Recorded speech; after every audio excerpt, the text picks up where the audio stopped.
Yun.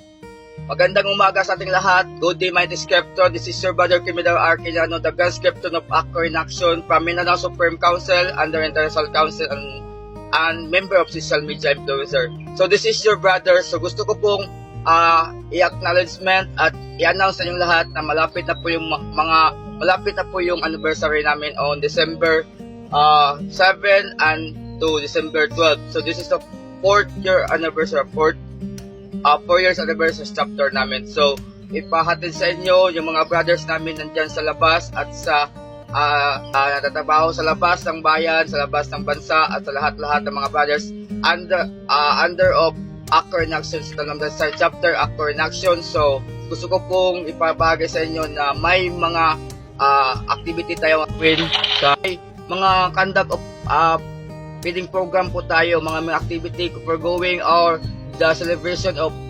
4 years anniversary sa ating chapter. Sa ulit ko na yung gusto ko po yung mga supportan nyo ulit. So para magawa natin yung mga activity natin for going the feeding program, community outreach, ocean clean up drive, at iba't ibang pang mga ginagawa natin for celebration. So hindi mawawala yan kapag wala kayo. Hindi yan matutupad kung wala kayo, walang yung mga suporta. So gusto ko po na sa lahat ng mga brothers and sisters nandyan sa labas, nagtatrabaho sa labas, sa members sa aming chapter, sa lahat ng mga kapatid namin dyan, nananawagan ako na hilingin ko ulit yung mga suporta nyo. So this is your brother Kimidar Arquillano, the Grand Scriptor of Accor in Action.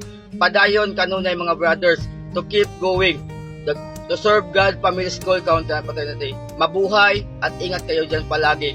So this is your brother Kimidar Arquillano. Kita-kits po tayo sa December 7 and to 12 sa ating mga celebration sa ating chapter anniversary. Mabuhay, long live Alpha Kaparo. Peace out. Yun.